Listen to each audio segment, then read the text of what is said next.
We are in the back-to-school part of the season, and yes, some of these drivers have families of their own that go to school and get report cards, but we also wanted to talk to the drivers today and ask them to give us their own personal report card of the 2009 Playboy Mazda MX-5 Cup season. For first season and only second year racing, I'd say we did pretty good. You know, we got a pole at one race and a bunch of top fives, and I think my worst finish was the 7th. So been in the top 10 the whole year. It's not too bad. Can't complain. Overall, I guess for my first year, I'd beat myself up a little bit and give myself a B- to a C. I think I've been leaving stuff on the table. We see it on the data. But it's a learning process for me this year. This is my first year running, so. I think it's really picked up. It started off on kind of a sour note. I had a crash in the first race and a kind of qualifying debacle, and the season got off on the wrong foot. And I wasn't even on, the MX-5 homepage for the points, and just slowly throughout the year, I've been kind of clawing back and getting points here and there. And I think something like 4 or 5 out of my last 6 races, I've been in the top 5. So that consistency has really helped towards the end of the season. And Nick Mancuso, one of many drivers in this series, Elliott, who's really gone to school this 2009 season, and we've seen improvement from it. Well, I think we've seen it from a lot of the folks in there. We saw some accidents happen and stuff, but you know what? Piscatel's done a great job for a first-year guy, and again today. But these guys have all learned something. They've also learned that this is a very tough series. It's not an easy series to just go ahead and run really well in. When everybody's got the same basic equipment package, same car, sealed motors, same tires, and so forth, the margin is very thin. It really does come down to driving skill. That battle for the lead continues to rage, and Lionel Kent gets him again. This is obviously Kent's best part of the racetrack. Well, it is, and he seems to be able to get a good draft there and use it properly. He may be getting off the oak tree very, very well up there. Looks like Lamb is getting very aggressive in here. Oh, Lionel Kent gesturing there out the window net. Yes, he's going, what the heck are you doing? Yeah, no, it's one of those places, it's a place you don't expect somebody to pass. And you can see it here. He's just going, what are you doing? Because it's going to cost them both the run down the straight. It makes it very, very tough for both of them coming in here and very difficult to pass them. And that's probably at 65, 70 miles an hour in there. Meantime, lead battle on the front straightaway here. The two AMG cars ganging up. Lamb and Burris right behind him here. They're going to shuffle Lionel Kent out of the draft down into one, or are they? Kent hangs right with them. Yeah, Kent's staying on the outside, and we've seen that work going into turn 3 before. He's not going to be able to get Lamb this time, but that cost Burris a lot there, and he's going to have to work to stay up in his spot. Justin Piscatel in the 89, the DAMG entry, and Aaron Malkasian, the team principal. That's the car with the big black A on the door, hanging right in there, trying to get around Todd Burris. They run 4th and 5th. The top 5 putting on a fantastic show here today. They are, and it's good to see Aaron Malkasian running good again, because it seems like by this time in the race, every time something's either happened mechanically, somebody's hit him, something's happened, and to see him still fighting for the front pack at this time in the race is great. So Todd Lamb reestablishes the lead right at the moment, about 3.5 car lengths. Let's get on board with Lionel Kent from scenic Powell, Tennessee, as they head through the S's up the backside. Boy, this is such a fun shot. I can't tell you how much fun it is to drive up this section. And as you crest the top of the hill, if we stay at the camera, yeah, see you have just a little down change, then right back on the floor, and then you drop down this hill.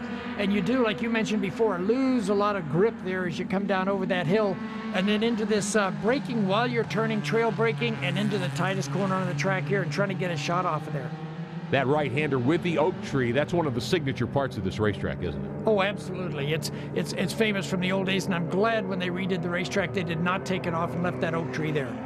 Todd Lamb gunning for his 8th consecutive win in the Playboy Mazda MX-5 Cup. He is the race leader, getting past the midpoint right now of this timed run. Second spot is Lionel Kent. That's the yellow car. Here comes Piscatel out of line. He's going to try to get around Burris. Didn't quite get a good enough run at him. No, he's getting out there and showing him that, well, I'm thinking about it. But he just wasn't close enough to do it. And now we shoot down into the section coming in where we saw that pass last time. It looks like Lamb has actually pulled out a little lead again. And Todd Lamb, technically, he's so smooth. Let's check in on one of the other battles. This is Mark Jenkins in the 25, Zach Ply in the 27.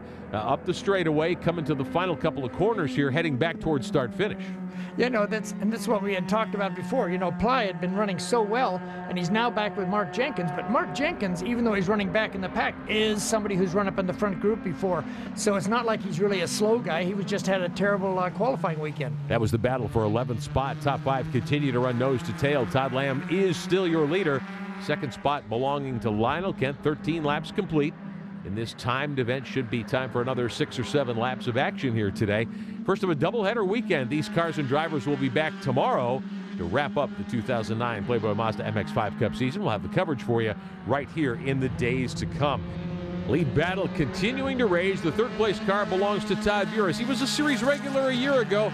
Derek, it's a numbers thing. Well, there's 14 minutes left in the race. 14 laps are down, so we feel it fitting to talk about car number 14, and that's Todd Burris. We want to welcome him back. He competed with the MX-5 Cup all last year and ran in the top 5 in points. Now he runs third out there on the track right now, and it's an interesting story for Todd getting to the track today. He couldn't even fly into Virginia. He actually had to land in Charlotte, North Carolina, pick up a rent-a-car, and then drive pretty much at over 100 miles an hour to get up here to Virginia International Raceway. The car, on the other hand, it came to them 2 weeks ago as a white tub, which was basically a bare frame. So they put the car together in 2 weeks. Todd got up here with just about 14 minutes left of practice time in the day, put the car on the outside pole, and now he runs up in the top 3. That's pretty impressive, Elliot. That's what I was going to say. That's darn impressive. But, you know, he just hasn't lost a thing. And, you know, it's amazing. When you're off racing for a while, you may be able to still go fast, but some of your racing skills aren't there, and it doesn't look like he's lost anything in racing skills. No, Todd Burris showing us that he has indeed continued to operate at a very high level. Lionel Kent at a very high level, getting back by Todd Lamb to retake the lead and getting down, Elliott, to the last third, maybe less than a third of this race remaining. As we heard Derek say, 14 minutes to go. Now can Kent hang on? He doesn't have much help up front. He's got 2 teammates right behind him.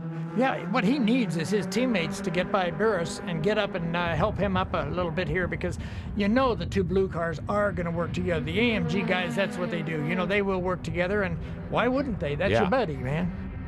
And those 2 blue cars ganging up once again, but Lionel Kent hanging right in there. Kent on the inside, down into the corner.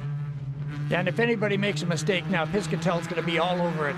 And because these guys are racing so close, they're trying not to hit each other, I think, rather than trying to hit each other, and it's great racing. These top 5 guys have waged quite a fight here in the first of a doubleheader weekend to close the Playboy Mazda MX-5 Cup Championship season.